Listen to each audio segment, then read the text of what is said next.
Recorded by Carter Abel. Solander's Radio Tomb by Ellis Parker Butler. I had first met Mr. Remington Solander shortly after I installed my first radio set. I was going into New York on the 8:15 a.m. train and was sitting with my friend Murchison. As a matter of course, we were talking radio. I had just told Murchison that he was a lunkheaded noodle, and that for 2 cents I would poke him in the jaw, and that even a pin-headed idiot ought to know that a tube set was better than a crystal set.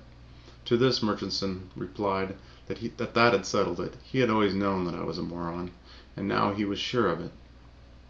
"If you had enough brains to fill a hazelnut shell," he said, "you wouldn't talk that way. Anybody but a half-baked lunatic would know what a man wants in radio is clear, sharp reception, and that's what a crystal gives you. You're one of these half-wits who think they're classy if they can hear some 2-cent station 500 miles away utter a few faint squeaks. Shut up. I don't want to talk to you. I don't want to listen to you. Go and sit somewhere else." Of course, this was what was to be expected of Murchison, and if I did let out a few lapses of anger, I feel I was entirely justified. Radio fans are always disputing the relative merits of crystal and tube sets, but I knew I was right. I was just trying to decide whether to choke Murchison with my bare hand and throw his lifeless body out the car window, or tell him a few things I'd been wanting to say ever since he'd been knocking my tube set, when this Remington Solander, who was sitting behind us, leaned forward and tapped me on the shoulder. I turned quickly and saw his long, sheep-like face close to mine. He was chewing cardamom seed and breathing the odor into my face. "My friend," he said, "come back and sit with me. I want to ask you a few questions about radio." Well, I couldn't resist that, could I? No radio fan could. I did not care much for the looks of this Remington Solander man, but for a few weeks my friends had seemed to be steering away from me when I drew near, and although I'm sure I never said anything to bore them, all I ever talked about was my radio set and some new hookups I was trying. But I had noticed that men who had formerly seemed fond of my company now gave startled looks when I neared them. Some even climbed over the nearest fence and ran madly across vacant lots, looking over their shoulders with frightened glances as they ran. For a week I had not been able to get a man of my acquaintance to listen to one word from me, except Murchison, and he's an utter idiot, as I think I have made clear. So I left Murchison and sat with Remington Solander. In one way I was proud to be invited to sit with Remington Solander, because he was far and away the richest man in our town. When he died his estate proved to amount to $3 million. I'd seen him often, and knew who he was, but he was a standoffish old fellow, and did not mix, so I'd never met him. He was a tall man, and thin, somewhat flabby, and he was pale in an unhealthy sort of way. But after all, he was a millionaire, and a member of one of the old families of Westcote. So I took the seat alongside of him with considerable satisfaction. "I gather," he said, as soon as I was seated, "that you are interested in radio." I told him I was. "And I'm just building a new radio set, using a new hookup that I've heard of a week ago," I said. "I think it's going to be a wonder. Now, here's the idea. Instead of using a grid—" "Yes, yes," the old aristocrat said hastily, "but never you mind that now. I know very little of such things. I have an electrician employed by the year to care for my radio set, and I leave such things to him. You're not a lawyer, are you not?" I told him that I was. "And you are chairman of the trustees of the Westcote Cemetery, are you not?" he asked. I told him I was that also, and I may say that the Westcote Cemetery Association is one of the rightest and tightest little corporations in existence. It has been in existence since 1808, and has been exceedingly profitable to those fortunate enough to hold its stock. I inherited the small block from my grandfather. Recently we trustees had bought 60 additional acres adjoining the old cemetery, and had added them to it, and we were ready to put new lots on the market. At $300 apiece they promised to be tremendous profit in the thing, for our cemetery was a fashionable place to be buried, and the demand for lots in the new addition promised to be enormous. "You have not known it," said Remington Solander, in his slow drawl, which had the effect of letting his words slide out of his mouth and drip down his long chin like cold molasses. "But I have been making inquiries about you, and I have been meaning to speak to you. I am drawing up a new last will and testament, and want you to draw up one of its clauses for me, without delay." "Why, certainly, Mr. Solander," I said with increased pride. "I'll be glad to be of service to you."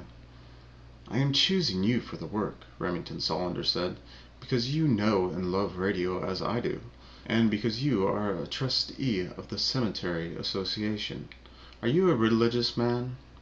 "Well," I said a little uneasily, "some, but not much." "No matter," said Mr. Solander, placing a hand on my arm. "I am, and have always been. From my very earliest youth my mind has been on serious things. As a matter of fact, sir, I have compiled a manuscript collection of religious quotations, hymns, sermons, and uplifting thoughts which now fill 14 volumes, all in my own handwriting. Fortunately, I inherited some money, and this collection is my gift to the world." "And a noble one, I'm sure," I said. "Most noble," said Mr. Solander. "But, sir, I haven't confined my activities to the study chair. I have kept my eyes on the progress of the world, and it seems to me that radio, this new and wonderful invention, is the greatest discovery of all ages, and imperishable. But, sir, it is being twisted to cheap uses, jazz, cheap songs, worldly words and music. That I mean to remedy." "Well," I said, "it might be done. Of course, people like what they like." "Some nobler souls like better things," said Remington Solander solemnly. "Some more worthy men and women will welcome nobler radio broadcasting. In my will I am putting aside $1,000,000 to establish and maintain a broadcasting station that will broadcast only my 14 volumes of hymns and uplifting material. Every day this matter will go forth, sermons, lectures on prohibition, noble thoughts, and religious poems." I assured him that some people might be glad to get that, and that a lot of people might, in fact, and that I could write that into his will without any trouble at all. "Ah," said Remington Solander, "but that is already in my will. What I want you to write for my will is another clause. I mean to build in your cemetery a high-class and imperishable granite tomb for myself, and I mean to place it on that knoll, that high knoll, the highest spot on your cemetery. What I want you to write into my will is a clause providing for the perpetual care and maintenance of my tomb. I want to set aside $500,000 for that purpose." "Well," I said to the sheep-faced millionaire, "I can do that too." "Yes," he agreed, "and I want to give to my family and relations the remaining $1,500,000, provided," he said, accenting the provided, "they carry out faithfully the provisions of the clause providing for the perpetual care and maintenance of my tomb. If they don't care and maintain," he said, giving me a hard look, "that $1,500,000 is to go to the Home for Flea-Bitten Dogs." "They'll care and maintain all right," I laughed. "I think so," Remington Solander said gravely. "I do think so indeed. And now, sir, we come to the important part. You, as I know, are the trustee of the cemetery." "Yes," I said, "I am." "For drawing this clause of my will, if you can draw it," said Remington Solander, looking me full in the eye with both of his own, which were like the eyes of a salt mackerel, "I shall pay you $5,000. Well, I almost gasped. It was a big lot of money for drawing one clause of a will, and I began to smell a rat right there. But, I may say, the proposition Remington Solander made to me was one I was able to, after quite a talk with my fellow trustees of the cemetery, I was able to carry out. What Remington Solander wanted was to be permitted to put a radio loudspeaking outfit in his granite tomb, a radio loudspeaking outfit permanently set at 327 meters wavelength, which was to be the wavelength of his endowed broadcasting station. I don't know how Remington Solander got his first remarkable idea, But just about that time an undertaker in New York had rigged up a hearse with a phonograph so that the hearse would loudspeak suitable hymns on the way to the cemetery, and that may have suggested the loud-speaking tomb to Remington Solander. But it's not important where he got the idea. He had it, and he was set on having it carried out. "Think," he said, "of the uplifting effect of it. On the highest spot in the cemetery will stand my noble tomb, loud-speaking in all directions the solemn and holy words and music I have collected in my 14 volumes. All who enter the cemetery will hear, all will be ennobled and uplifted." That was so too. I saw that at once. I said so. So Remington Solander went on to explain that the income from the $500,000 would be set aside to keep A batteries and B batteries supplied, to keep the outfit in repair, and so on. So I tackled the job rather enthusiastically. I don't say that the $5,000 fee didn't interest me, but I did think Remington Solander had a grand idea. It would make our cemetery stand out. People would come from everywhere to see and listen. The lots in the new addition would sell like hotcakes. But I did have a little trouble with the other trustees. They balked when I explained that Remington Solander wanted the sole radio loudspeaking rights of our cemetery, but someone finally suggested that if Remington Solander put up a new and artistic iron fence around the whole cemetery, it might be all right. They made him submit his 14 volumes so that they could see what sort of matter he meant to broadcast from his high-class station, and they agreed that it was solemn enough. It was all solemn and sad and gloomy, just the stuff for a cemetery. So when Remington Solander agreed to build the new iron fence, they made a formal contract with him, and I drew up the clause for the will, and he bought 6 lots on the top of the high knoll and began erecting his marble mausoleum. For 8 months or so, Remington Solander was busier than he had ever been in his life. He superintended the building of the tomb, and he had on hand the job of getting his endowed radio station going. It was given the letters WZZZ, and hiring artists to sing and play and speechify his 14 volumes of gloom and uplift at 327 meters, and it was too much for the old codger. The very night of the test of the WZZZ outfit was made, he passed away and was no more on earth.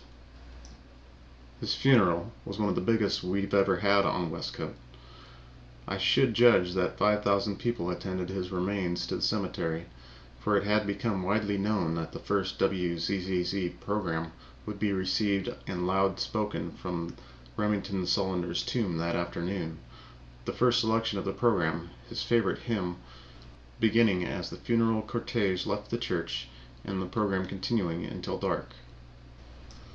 I'll say it was one of the most affecting occasions I'd ever witnessed.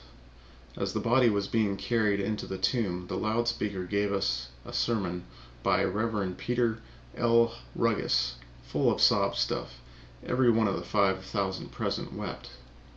And when the funeral was really finished, over 2,000 remained to hear the rest of the program, which consisted of hymns, missionary reports, static and recitations of religious poems. We increased the price of the lots in the new edition $100 per lot immediately, and we sold 4 lots that afternoon and 2 the next morning. The big metropolitan newspapers all gave the Westcote Cemetery full-page illustrated articles the next Sunday, and we received, during the next week, over 300 letters, mostly from ministers praising what we had done. But that was not the best of it. Requests for lots had come in by mail. Not only people in Westcote wrote for prices, but people over in New Jersey and up in Westchester County, and even as far as Poughkeepsie in Delaware. We had twice as many requests for lots as there were lots to sell, and we decided that we would have an auction and let them go to the highest bidders. You see, Remington Solander's talking tomb was becoming nationally famous. We began to negotiate with the owners of 6 farms adjacent to our cemetery. We figured on buying them and making more new additions to the cemetery, and then we found out we couldn't use 3 of the farms. The reason was that the loudspeaker in Remington Solander's tomb would not carry that far. It was not strong enough. So we went to the executors of his estate and ran up against another snag. Nothing in the radio outfit in the tomb could be altered in any way whatever. That was in the will. The same loudspeaker had to be maintained, and the same wavelength had to be kept, and the same makes of batteries had to be used, the same style of tubes had to be used. Remington Solander had thought of it all. So we decided to let well enough alone. It was all we could do anyway. We bought the farms that were reached by the loudspeaker and had them surveyed and laid out in lots. And then the thing happened. Yes, sir, I'll sell my cemetery stock for 2 cents on the dollar, if anybody'll bid that much for it. For what do you think happened? Along came the government of the United States, regulating this radio thing and assigning new wavelengths to all the broadcasting stations. It gave Remington Solander's endowed broadcasting station WZZZ an 855-meter wavelength, and it gave that station at Dodwood, station PKX, the 327-meter wavelength, and the next day, poor old Remington Solander's tomb poured forth, "Yes, we ain't got no bananas," and the hot dog jazz, and if you can't see Mama every night, you can't see Mama at all, and Hink Tubbs and all his funny stories like, "Well, one day an Irishman and a Swede were walking down Broadway, and they see a flapper coming towards them, and she had on one of them short skirts they was wearing, see? So Mike, he says, 'Gee jabbers, Ole, I see a peach.' So the Swede, he says, looking at the silk stockings, 'Maybe you ban't see a peach, Mike, but I see one mighty nice pair.' Well, the other day I went to see my mother-in-law. You know the sort of program. I don't say that the people who like them are not entitled to them, but I do say that they are not the sort of programs to speak from a loudspeaker from the tomb of a cemetery.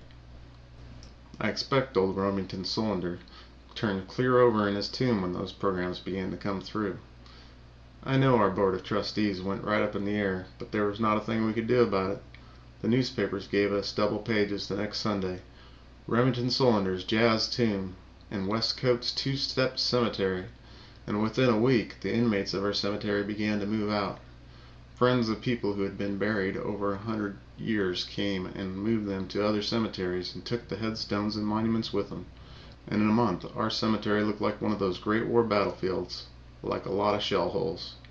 Not a man, woman, or child was left in the place, except Remington Solander and his granite tomb on top of the high knoll. What we've got on our hands is a deserted cemetery. They all blame me, but I can't do anything about it. All I can do is groan. Every morning I grab the paper and look for the PKX program, and then I groan, "Remington Solander is the lucky man. He's dead."